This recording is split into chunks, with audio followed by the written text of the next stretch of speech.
결국 통합당은 여야를 중재하는 위치에 있는 국회의장에게 공을 넘겼는데 배현진 원내대변인은 이날 오후 기자들과 만난 자리에서 박 의장을 향해 저희에게 대화를 안 한다고 그럴 게 아니라 거꾸로 복귀해서 매듭 묶은 것을 빨리 풀어달라.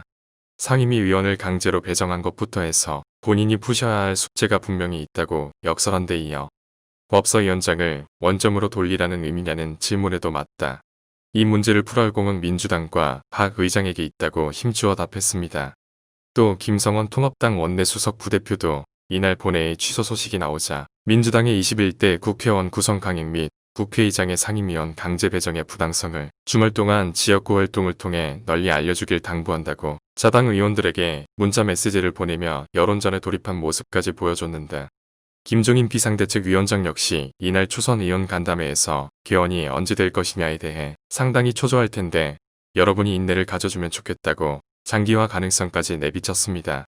그러면서도 김 위원장은 이것도 종래 사고에서 벗어나 새 시각을 가지면 어렵게 풀 문제가 아니라고 생각한다며 이번 주말이 지나면 아마 주 원내대표가 다시 올라오게 되고 원 구성에 우리가 참여할 것이냐를 결정할 수 있을 것이라고 밝혔는데 배준영 대변인은 이에 대해 저희 희망사항이라며 여당이 야당에게 여러 유인책을 쓰지만 확고한 결의를 통해 역량을 발휘하고 한마음으로 나아가면 우리 당에 대한 신뢰가 생기지 않겠나. 국민이 우리를 바라보니 용기를 갖고 작은 것에 집착하지 말고 큰 틀로 나아가자고 부연했습니다. 주 원내대표의 복귀는 원 구성 협상을 재개하겠다는 의미이기에 김 위원장의 발언은 국회 정상화의 긍정적 방향으로 해석될 수도 있는데 북한의 남북공동사무소 폭파 등 시급한 안보 현안들도 산적해 있다는 점에서 상임위원장 배분 때문에 계속 의사 일정 보이콧을 이어가기엔 여론의 시선이 부담스럽다는 점도 간과할 수 없었던 것으로 풀이되고 있습니다.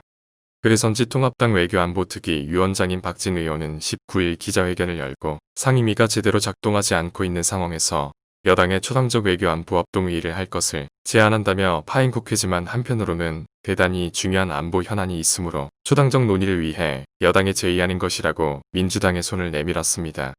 이뿐 아니라 박 의원은 오는 22일 북한의 도발 중단을 촉구하는 결의안을 채택한 후 이를 발의한다는 계획도 밝혔는데 합동회의를 비롯한 이 같은 행보는 상임위 문제와 별개라면서 여당 독주로 상임위원과 상임위원장이 여당 단독으로 뽑혀 국회가 파행을 겪고 있다고 국회 정상화가 되지 않은 데 대한 원인은 사실상 민주당에 있다는 주장을 펼쳤습니다. 이렇듯 통합당이 여야 합동회의를 제안했다면 통합당 출신이었던 윤상현 무소속 의원은 같은 날 자신의 페이스북에서 국회의장직과 법사위원장직은 여야가 분리에 맞는 게 일당 독주를 견제하고 균형 있는 국회 운영을 위한 오랜 관행이라면서도